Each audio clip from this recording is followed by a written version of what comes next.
Greetings loyal subscribers and honoured guests. It's time for another episode of First Look Fridays, and I'm going to shift away from Steam Deck games for a few episodes now because I've got a fair few Nintendo Switch physical games to show off. Although having said that, these are also available on Steam and would probably run on the deck just fine.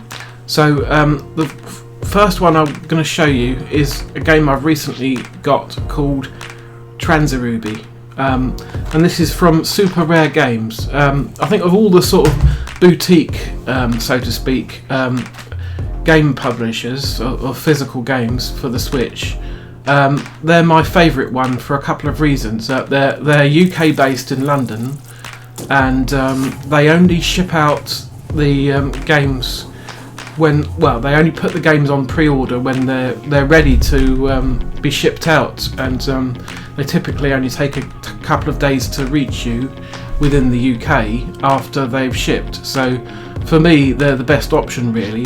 Most of the other companies, such as Limited Run or Strictly Limited, are in America, or a couple of them are in Germany and France as well, like First Press Games and Premium Edition games, but you typically end up waiting a long time because they put the games up for sale and then 9 months later or a year later or sometimes longer they eventually send it out, and by then you've kind of forgotten that you even ordered it, or you've moved on to other stuff and you're not as interested as you were when you bought it. So anyway, Transiruby is a Metroidvania, and I typically don't get on with 2D games in that genre very well. I usually get lost and frustrated and end up giving up. But anyway, let's take a look at the game itself, shall we? So yeah, I'm trying to remind myself of the basic plot. You are an android called Transiruby. Let me read the back of the box. A strange continent from a different dimension has suddenly appeared, and Transiruby, a young cyborg travelling space, just happens to pass by. Taking her AI partner Nikom with her, she's out to explore this unknown land. Meet other characters such as Yamato, an unusual cyborg girl, and Douglas, the treasure hunter, as you follow Transiruby through her adventure. So it's a pixel art 2D game, and from what I've managed to sort of find out, the game will only take you about 6 hours to finish, so it's perhaps not the best value for the price, but I don't mind the game being that short, really. With these Super Rare Games releases, you do get a little booklet. It's not a manual in this case, it's basically a little art book with various environments and places in the game for you to look through. And I have to say, I do really like the art on this. It reminds me of the old indie game Cave Story in a lot of ways, actually, both in the way it plays and the way it looks. But it's got nice, vibrant controls, so this is the very start of the game. Nikom has a little cat avatar, as the name might suggest, because Nico is cat in Japanese, and was the name of my cat before Teddy, actually. So yeah, you're sort of getting your mission briefing here. You take a look at this plant sample, and then soon you're sent down on the mission. So I'm going to skip actually ahead till I'm actually in the game itself. So yeah, this is the very early part of the game where it's telling you about the enemies. You gather this green stuff when you kill the enemies, and that's used for I can't remember what it's used for, actually. I think it's used for boosting. Anyway, we'll get to that. In the top left, you can see that the pink, 4 pink chunks are your health, and then there's the green stuff underneath. It will tell us what it's for in a minute, but most of these basic enemies are easy to defeat. They just take 1 hit typically, and as you can see, you've got a downward stab that you're advised to. Oh, I remember what it's for. Yeah. Anyway, you're advised to use a downward stab anytime you jump down a blind pit, in case there's enemies at the bottom. And anyway, not long into the game, you find a yellow chest that gives you the ability to freeze enemies, and then you can use them as platforms, and that's what you use the green energy for. So back there was a robot floating up and down, and you can see up there are robots floating left and right, and so you freeze them, and then you can use them to access other parts of the level. So typical of Metroidvania games, there are upgrades in chests around the environment, and here's one now. This is probably, this is the element gun that lets you freeze enemies. It's the very first thing that you find, and there'll be other chests with health upgrades and other abilities. I haven't seen too many so far because I've only played an hour in total. So each little section of the game is fairly self-contained and small, to be honest. But I did still manage to get a little bit lost in this opening area for a while, until I read a hint in the game about your map, and basically you encounter doors that are locked, and you need a certain number of trans chips, which are those yellow diamonds down there, to unlock the doors. And I think I'd found 46, and I didn't know where the remaining 4 trans chips were. But if you look at your map, they give you hints where to go, which is very useful, and I eventually found my way there, and found the 4 remaining trans chips and moved on. And I got through a couple of sections. There's a boss which is a bit tricky. We'll show you that in a little while. So here we go. You use the freezer and you get over there and get these trans chips.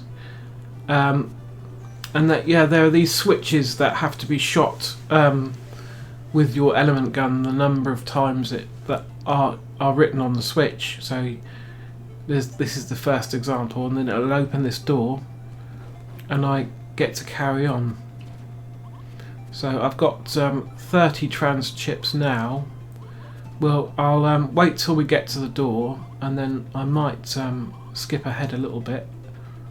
These are your checkpoints where you can save the game, and these are other things you can shoot and activate, and then they move, so you can use that to get across the gap.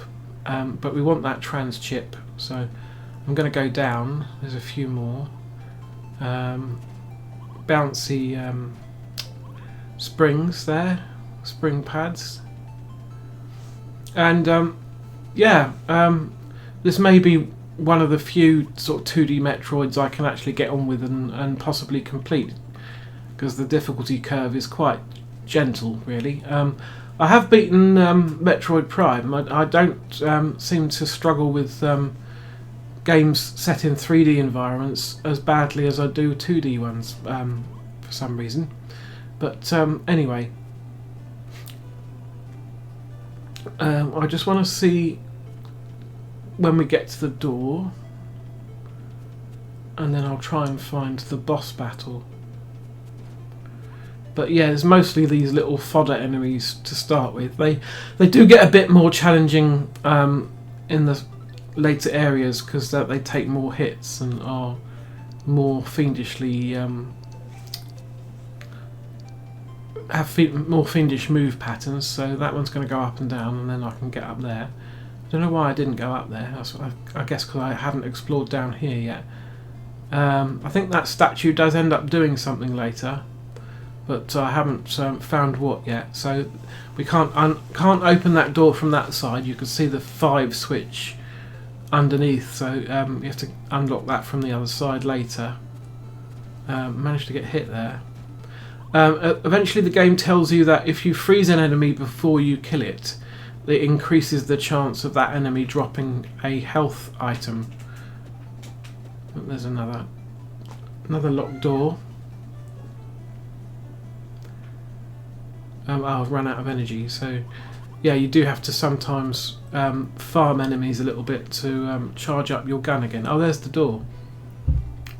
So you saw it there with the number 50 on it. I think I'll go and put the trans chips into it in a minute.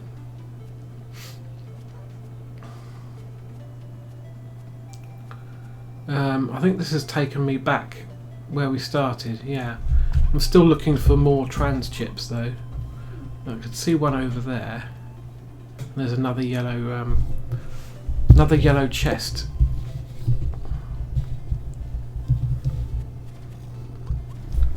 Yeah, so here we go. So all of your trans chips go into the door.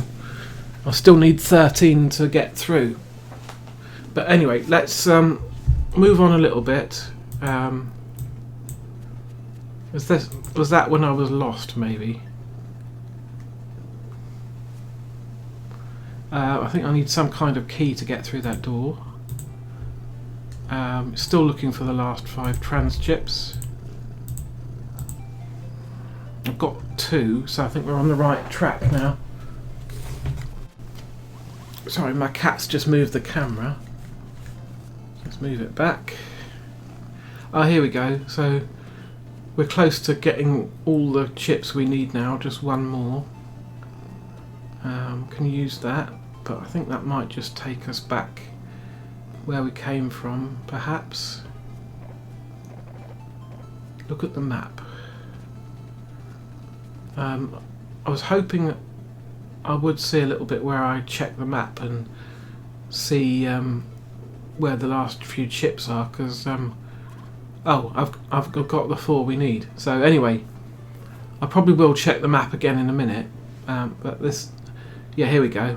So that's shown the next section. It was quite brief there, but you could see all of the trans chip indicated on the map. So, and then this next section introduces you to these orbs, which you have to carry and throw onto these pads to unlock other areas. So basically, yeah, it gets a little bit tougher. The puzzles change up a bit, and it introduces you new mechanics in each area. But basically, you're doing the same thing over and over. You're finding the 50 trans chips, or however many it is, to unlock the next section of the game. You could see some stone blocks back there, and at the moment I can't demolish them because I haven't got the right upgrades. But you find a sword upgrade in one of the chests, which lets you destroy those. This is the first boss battle now, and I do struggle on with this for a little while. It was telling me a downward stab to its weak point would deal heavy damage, but I was struggling with that as well. You can obviously use these little robots to get up high. Basic attacks don't really do a lot of damage at all to this boss, but after a few attempts I did manage to get its health down quite far, and then I eventually did manage to connect with the weak point. It's that pink heart. You have to avoid that laser by freezing one of the robots and standing out of reach. So let me move ahead again a little bit, see if I can find the attempt where I beat it. Have I gone elsewhere? Oh, here we go. This is back with the boss. This still might not be the correct attempt, but let's have a little look. Oh, I am doing better now, as you can see. So this might be the one where I beat it, or it might be the time afterwards. But anyway, you have to freeze the enemies to get your health back, and use them to get out of the reach of the cannon as well.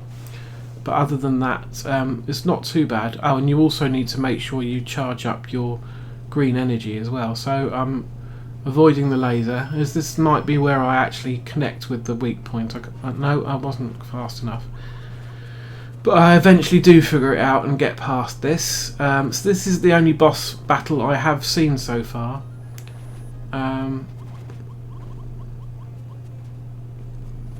But yeah, it's with a bit of practice, it wasn't too bad in the end. Right, sorry, I had to stop the video there because the postman arrived with some stuff. So, but anyway, we're back pretty much where I left off. I think this might be actually where I kill the boss.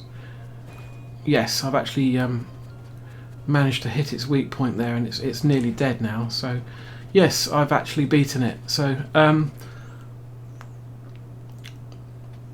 I probably won't go on for too much longer this time. Let's just see a little bit more. This is one of the characters that they mentioned on the back of the box, Yamato, the other android that you encounter.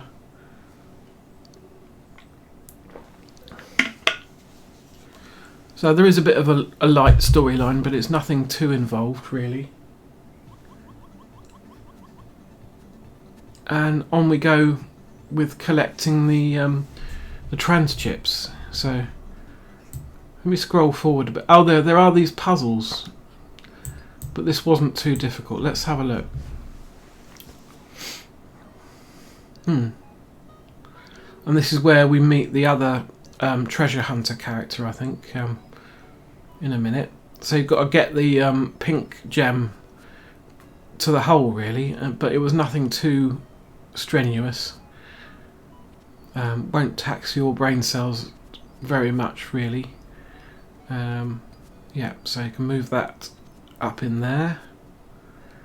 Move that there.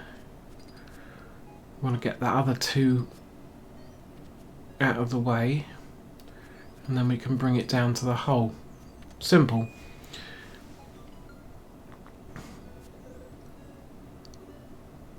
And you get a bit of data, DNA, but yeah, this other chap turns up. This is the other character mentioned on the back of the box. I can't remember his name. Let me check. Douglas. And he wants the actual gem, which you're not fussed about. But you can probably use those gems later on, I'm assuming, for something, but you haven't got the right upgrade. But yeah, I'm not sure how much this would cost to buy digitally. Let me just check. Sorry, I'm just going to pull out my phone and have a look at Nintendo Online and then Steam and see how much this would cost you to download. And then we'll call it a day, I think, for this one. So, website's loading. Transiruby. I normally do this beforehand, but I've forgotten this time. If you want this physical version, it's £36, which is not too bad, I don't think. $11.29 on the Nintendo eShop for Transiruby when it's not on sale, and on Steam.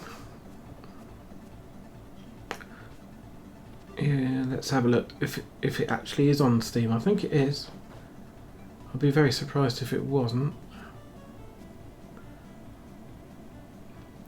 It's about the same price, $11.39. So, yeah, not too expensive to pick up digitally. Although I expect you'll be able to find it on sale before too long. I think it originally came out in October last year. But yeah, if you like Metroidvanias, it might be one to check out. It might be a bit unchallenging for some, I suppose, if you're quite adept at this genre already. But for people who want to sort of first get into it or are not typically very good at these games, then this would be a good option to check out, I think. But the developer, I can't remember who the developer is. Fly High Works, I think, is the developer. So yes, it's a nice little game. I'm enjoying it, and I want to persevere and get through the rest of it. So anyway, that brings us to the end of this week's episode of First Look Fridays. So once again, thank you for watching, and I'll be back next week with another one, which will also be a Switch game. So stay tuned, and I'll see you then.